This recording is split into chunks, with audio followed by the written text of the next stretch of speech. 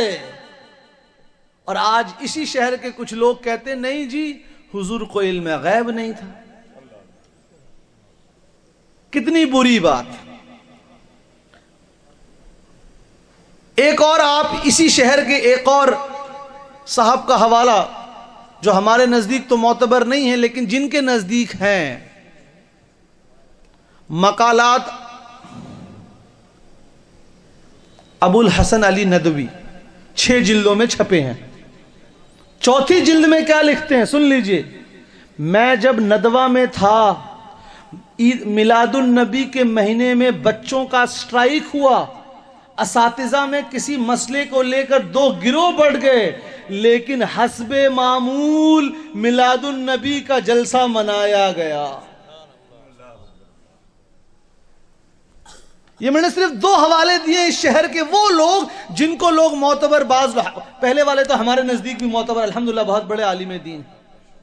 تو نوجوان بچوں کی یہ ذمہ داری ہے کہ آپ کو اگر کوئی کچھ کہہ دے تو آنکھ بند کر کے اس کو سن مت لیجئے، آپ بھی ان سے دلیل مانگیے۔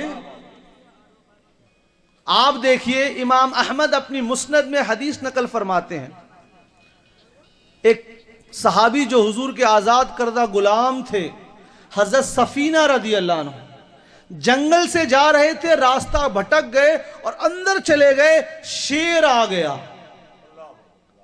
شیر آ گیا تو کیا کہا انہوں نے؟ اے شیر، میں محمد الرسول اللہ صلی اللہ علیہ وسلم کا آزاد کردہ غلام ہوں، میں ان کا غلام ہوں۔ تو جب شیر نے یہ نسبت سنی، صحیح حدیث کہانی نہیں ہے کیونکہ آج کل ایک اور فیشن چلا ہے، حدیث ضعیف بول دیں گے، بول کر کباڑ گنج میں گھس جائیں گے، اور زندگی میں نہ میزان الاعتدال پڑھی ہے، نہ تقریب التہذیب پڑھی ہے، نہ تہذیب التہذیب۔ نہیں جی حدیث ضعیف تو بتا دوں، نہیں بالکل صحیح حدیث ہے۔ وہ صحابی نے یہ نہیں کہا میں اللہ کا بندہ ہوں، وہ بڑی نسبت ہے نا، اے شیر چھوڑ دے میں موحد ہوں، 5 وقت نماز پڑھتا ہوں۔ کہا نہیں میری نسبت یہ ہے کہ میں محمد الرسول اللہ کا غلام ہوں صلی اللہ علیہ وسلم۔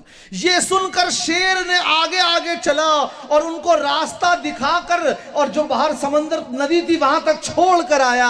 بتائیے کون سی نسبت بات کام کر رہی ہے؟ جو حضور کو اللہ کا رسول مان رہا ہے وہ تو اللہ کو یوں ہی مان رہا ہے، رسول اللہ اللہ کے رسول ہیں۔ اور جو کہے کہ ہم صرف اللہ کو مانتے ہیں تو قبر میں پھر پہلے سوال پہ معاملہ ختم ہو جاتا۔ اگر صرف اللہ تعالیٰ کو ماننے سے معاملہ سمجھ جاتا تو قبر میں پہلا سوال کیا ہوگا؟ تمہارا رب کون؟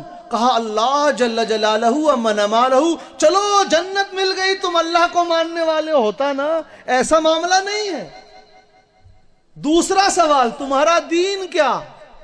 اسلام۔ اب تو جنت پکی ملنی چاہیے، اللہ تعالیٰ کو بھی مان رہے ہیں، اسلام کو بھی مان رہے ہیں۔ نہیں، تیسرا سوال، ان کے بارے میں کیا کہتے تھے؟ ماضی کا صیغہ ہے، دنیا میں ان کے بارے میں کیا کہتے تھے؟ اور جو حضور کے علم غیب کا انکار کرتے ہیں یہاں، وہ اس دن ان کے زبان سے نبی لفظ نکل ہی نہیں سکتا، کیونکہ لفظ نبی کا معنی ہوتا ہے غیب کی بات بتانے والا۔ چوتھا سوال ہے کوئی؟ نہیں ہے نا؟ تو کس سوال سے جنت مل رہی ہے؟ which is a deciding factor. Question number 3, your belief regarding Prophet Muhammad sallallahu alayhi wa sallam, this is the deciding factor. اسی لیے وہ صحابی نے کیا کہا؟ میں محمد صلی اللہ علیہ وسلم کا غلام ہوں، اسی نسبت کا اظہار کیا اور ان کو جنت ملے گی۔ امام احمد اپنی مسند میں اور امام ابن ابی شیبہ اپنی مصنف میں نقل فرماتے ہیں، اور میں امام احمد رحمۃ اللہ علیہ متن بتا رہا ہوں۔ ایک اعرابی غیر مسلم حضور کی بارگاہ میں حاضر ہوا اور کہا میں اس شرط پر اسلام قبول کروں گا کہ آپ مجھے صرف دن میں 3 بار نماز پڑھوں گا، میں 5 بار نہیں پڑھوں گا۔ سن لیں اس کو، بڑی ذمہ داری سے بتا رہا ہوں، اور حدیث غیر مقلدین محقق نے اس کو صحیح کہا ہے۔ ایک شخص حضور کی بارگاہ میں حاضر ہوا اور کہا میں 5 مرتبہ نہیں، دن میں صرف 3 مرتبہ نماز پڑھوں گا، اگر آپ میرے اس شرط کو قبول کرتے ہیں تو میں اسلام قبول کروں گا۔ حضور نے فرمایا ٹھیک ہے، تمہارے لیے 3 ہے۔ اب بتائیے اب کیا کریں گے؟ اب کیا کریں گے؟ نماز تو قرآن مجید میں ہے نا، تو حضور کو پورا اختیار دیا گیا ہے۔ جو اس اختیار کو نہ جانے، جو اس اختیار کو نہ سمجھے، اس کا اور ہمارا کوئی تعلق نہیں ہے۔ آپ اپنے جلسوں کی ریکارڈنگ کے لیے ہم سے رابطہ قائم کریں۔ لمرا ایجنسی، امین آباد، لکھنؤ۔ Mobile number 9935055789۔